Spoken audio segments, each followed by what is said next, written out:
This is a safe space. So if you are a woman and you are single on Valentine's Day and you're looking for a pick-me-up, or you're just looking for someone to relate to you in this moment, in this season, this is the podcast. Go ahead and listen. Tune in. Let's talk about it.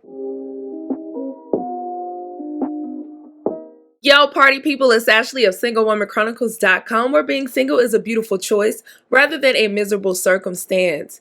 And today's episode is all about just being single on Valentine's Day and just the mixed emotions that it comes with, right? Because if you are a single woman, you've been single for a long time, like me, myself, and I, then you understand that it comes with mixed emotions, right? It's not just because people think when you're single on Valentine's Day that it's like either you're extremely just broken up, desperate, you're just sad about it, you're crying, or they think that you're extremely having fun, with your Valentine's Day brunches and your friends and XYZ, you're taking yourself out on self dates, etc., etc. But I think we don't understand that both things can be true.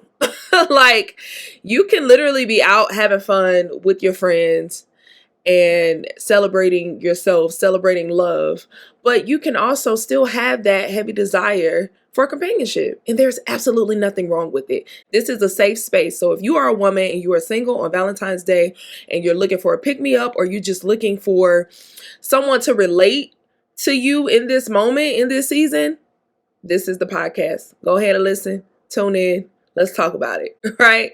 So, as you guys know, if you've been listening to me for a while, I have been single for 7 years.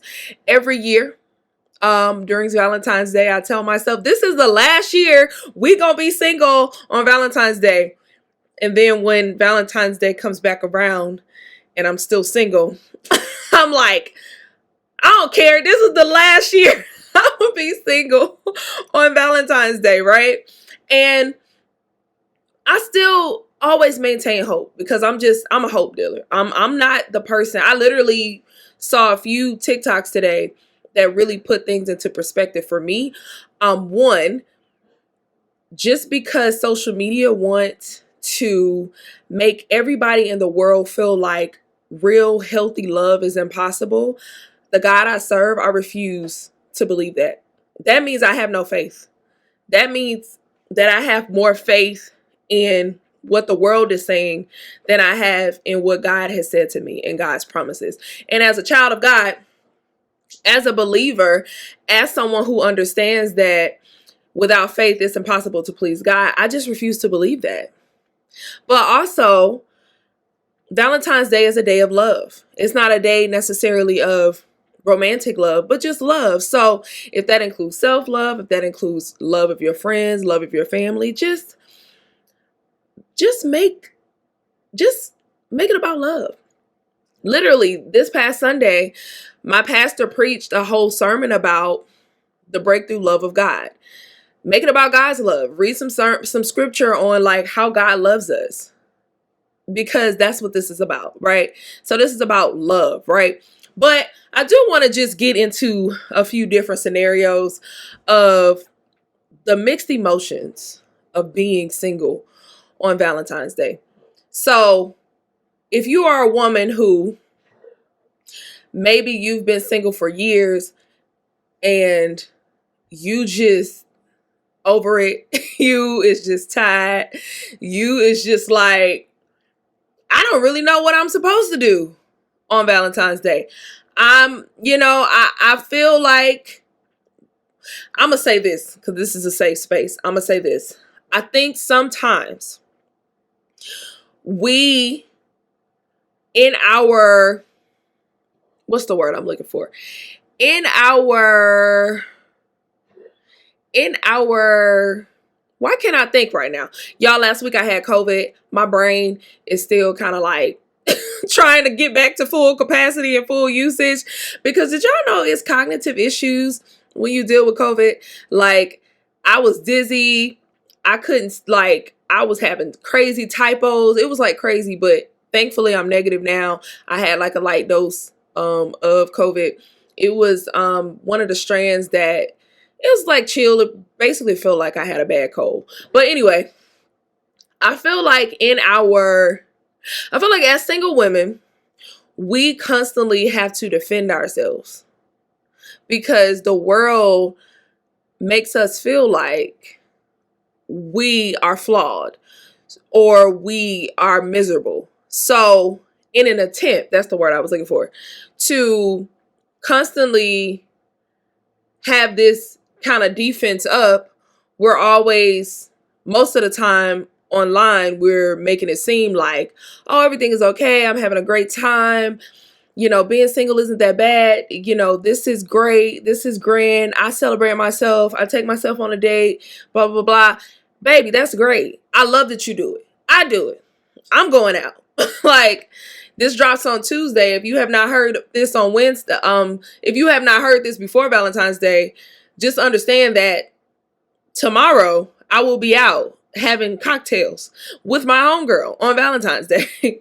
But at the same time, I feel like as single women, we have a tendency to bury our true emotions underneath the need to appear to be okay all the time, to appear to be like, oh no, it's okay, it's fine, I'm okay being single, it's cool.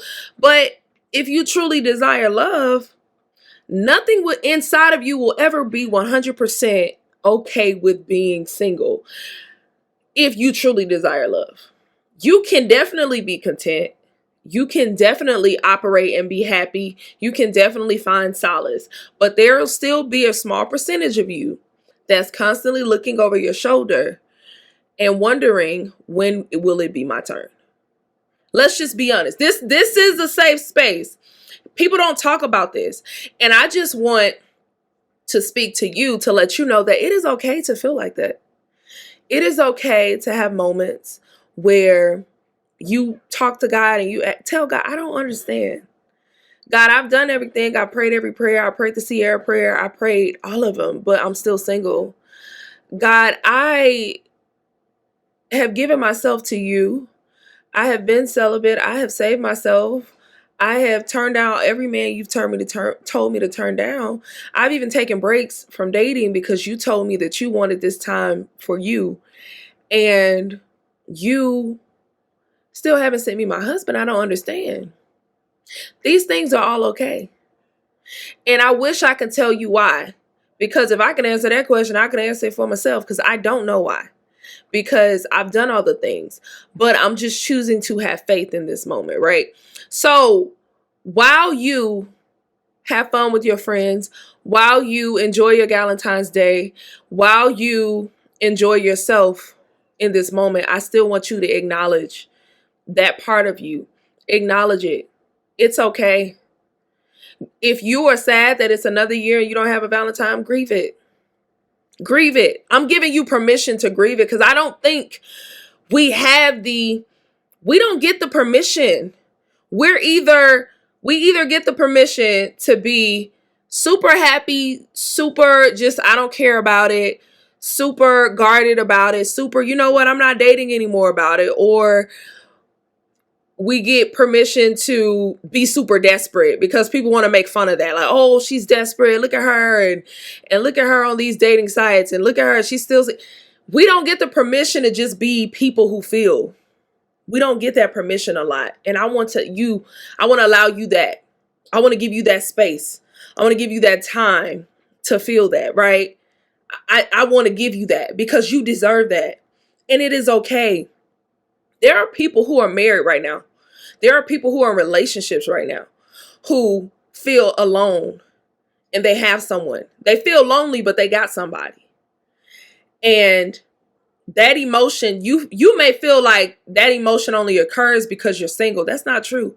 It's people every single day who feel lonely just because they may feel disconnected in their relationship, in their marriage.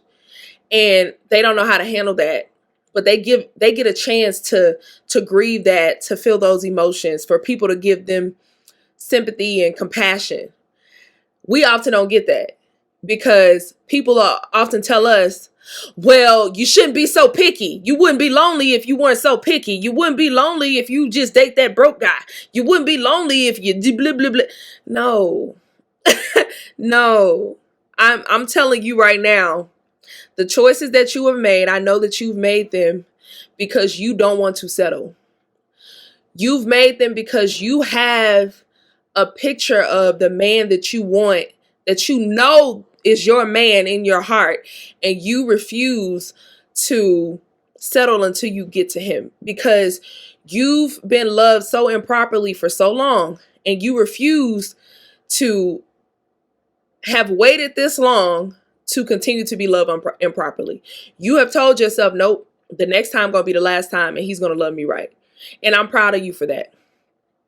And while I'm proud of you, I'm still giving you permission to feel how you feel. So right now, if you're listening to me, if you feel like crying, cry. That doesn't make you weak. That doesn't mean that you aren't confident. That doesn't mean that you're not content being single. That doesn't mean any of that. It just means that you're a human and you desire something and it hasn't come yet. And sometimes you get a little weary, but you get that cry out and you get back up and you keep on trucking and you keep on hoping. Don't let this society steal your hope. But also don't let this society make you feel crazy or less than just because you feel sad because you're single. It's okay to desire. Literally in the Bible, God said it's not good for man to be alone. So if you are alone and you are still single, baby, guess what? You are supposed to be sad because God put that desire in our heart. So it is okay. I'm speaking to somebody right now who you've given up on dating. You literally said that last guy hurt me so bad that I refuse to even put myself out there. I want to speak to you too, because healing is not a finish line. You do not heal for yourself. You heal so you can handle the relationships with other people. Yes, it's great to be able to heal and be this whole person, and it feels light. You don't have the emotions no more. Ain't nobody dusty son cheating on you. Ain't nobody dusty son disappointing you, etc., etc. But you're too great of a human being, especially after you've done this much work to become the best version of yourself, to keep that to yourself. Why would you do that? And why would you allow somebody dusty son to steal the future relationship that you're going to have? Why would you do that? Because you do realize you have to get out here and date in order to meet that right person, right?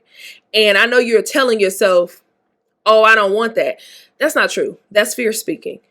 That is fear. That is false evidence appearing real. That is what's speaking to you, because you convinced yourself that you're better off just being by yourself because you don't have to deal with nobody else's emotions. You don't have to deal with nobody else, possibly leaving you or abandoning you or disrespecting you or stealing from you or whatever that last joker did. But he's irrelevant. First of all, you have to understand something. After you healed, you're not even that same person you were before.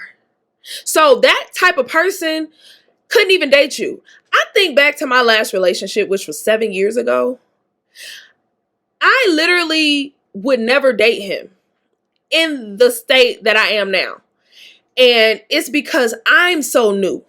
I'm such a new person. My tastes are different. How I handle things are different. Even if I dated him, the relationship would have been different because I'm different. Same goes for you. You're different. It's not going to play out like it played out last time because you're different. You're stronger.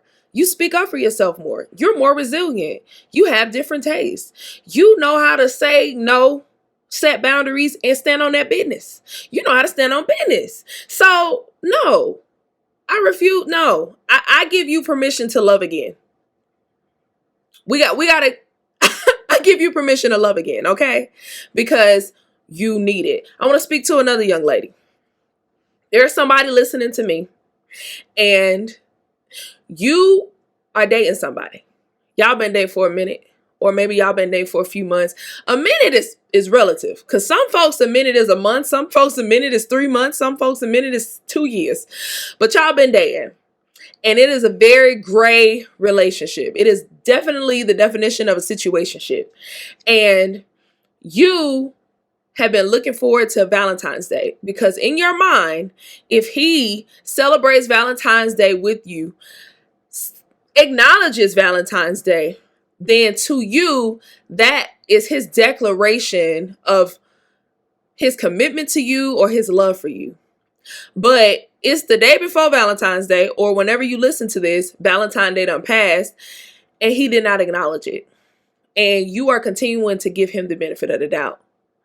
And the reason you're doing that is because, one, he either fed you this BS about y'all ain't in a relation. No, number one, he fed you this BS about, oh, I don't celebrate Valentine's Day.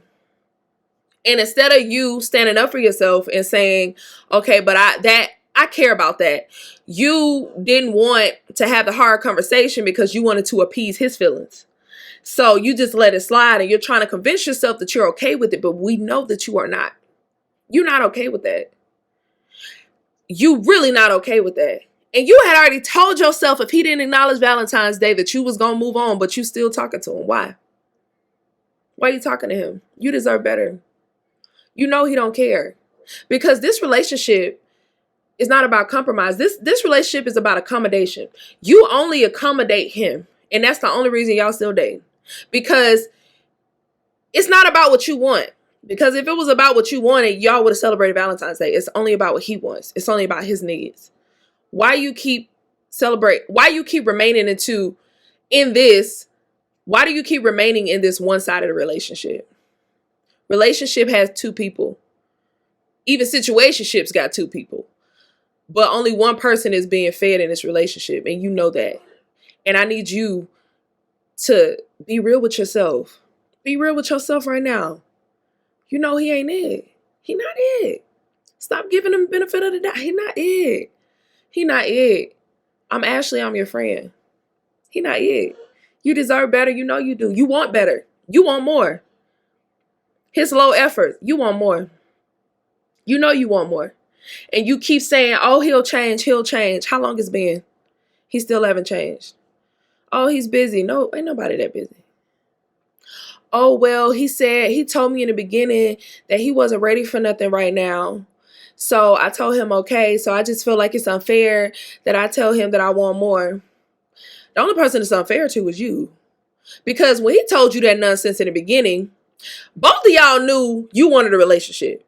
But he did the thing that men do. See, I don't like... So I got a PhD in F-boy, right? But I don't like to speak on what men do because, of one, I'm not a man.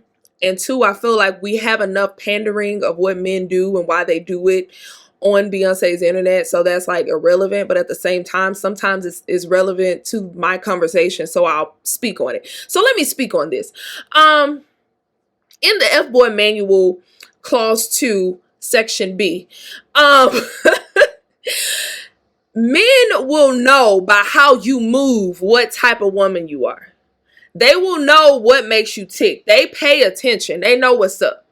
Men are not as dumb as you think they are. One of their greatest gifts is making us feel like they're dumb and feel like they are unknowing in certain things, but they know exactly what they be doing, right?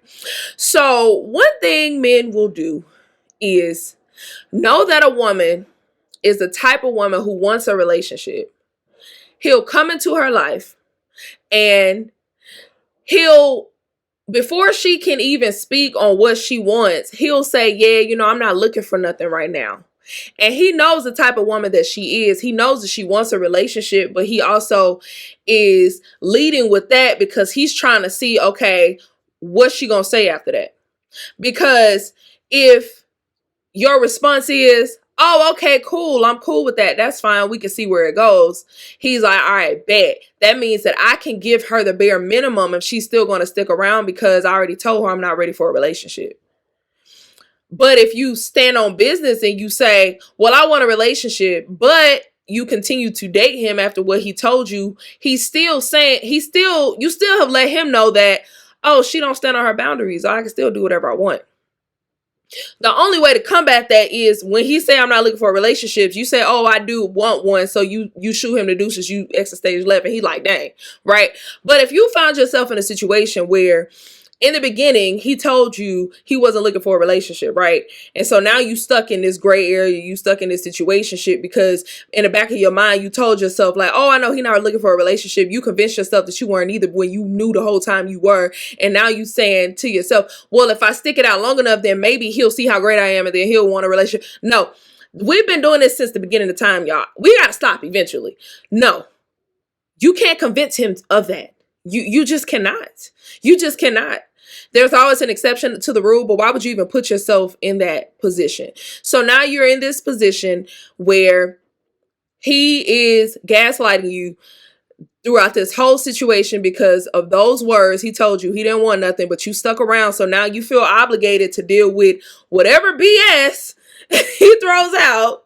So you stick around. He tells you no Valentines that you stick around. He tells you, oh no, I don't like introducing my girl to my friends. So you stick all of this foolishness.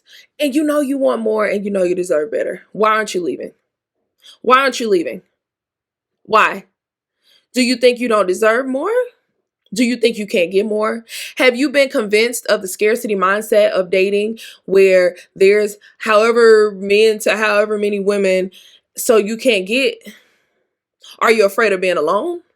I need you to ask yourself these real questions because I need you to dive deep to understand why you keep settling for less.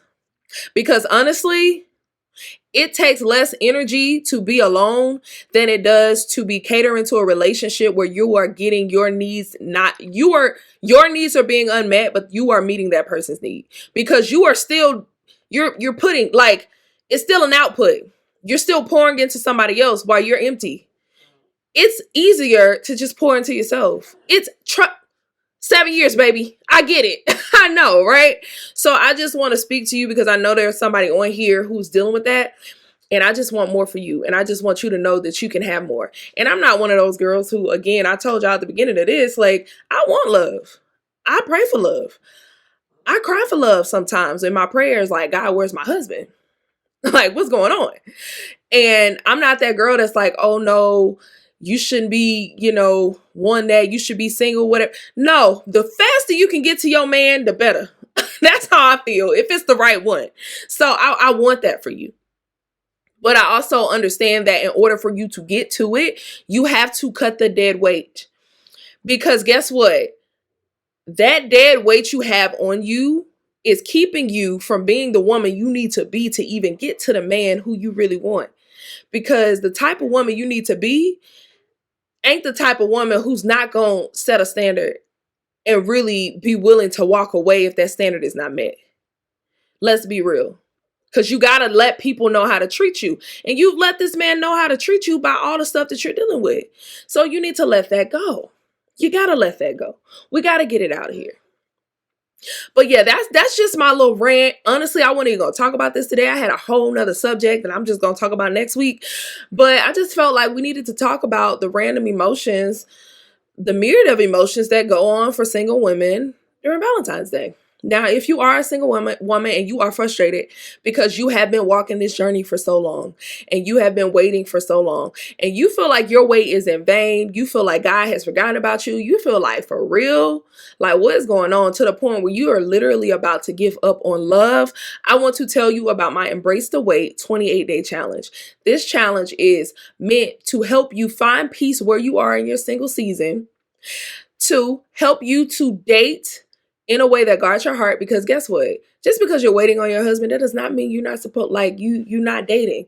Because in order to get with him, you're going to have to date. But the way I want to show you how to date is a way that does not drain you. Because the way the world is dating right now, it is draining. You gotta date the right way so it don't piss you off, okay? And also, I want to help you to build and maintain your hope in love. Because if you don't have no hope in love, it's going to totally mess up your single journey. Because if you have nothing to look forward to, guess what? You're going to be a miserable Mindy. Okay, and I don't want that for you. So if you want to hear more about the Embrace the Way 28-day challenge, you can click on the link below, or you can book a free consultation call with me, absolutely free, no pressure. I can tell you about the program, no pressure to join because I'm not with all that. But I just want to help you to embrace the weight because I understand that right now we're just in a weird space in society where everyone wants to make it seem like either you're super miserable or you just are 100% okay with dying alone and just not ever dating again. And that's not true. You can literally be content as a single woman, but also hoping for that love to come. So I want you to be there. I want you to be still content while hoping for love to come. So go ahead and book a call with me. I look forward to hearing from you. Until next time, like, comment, share. Bye.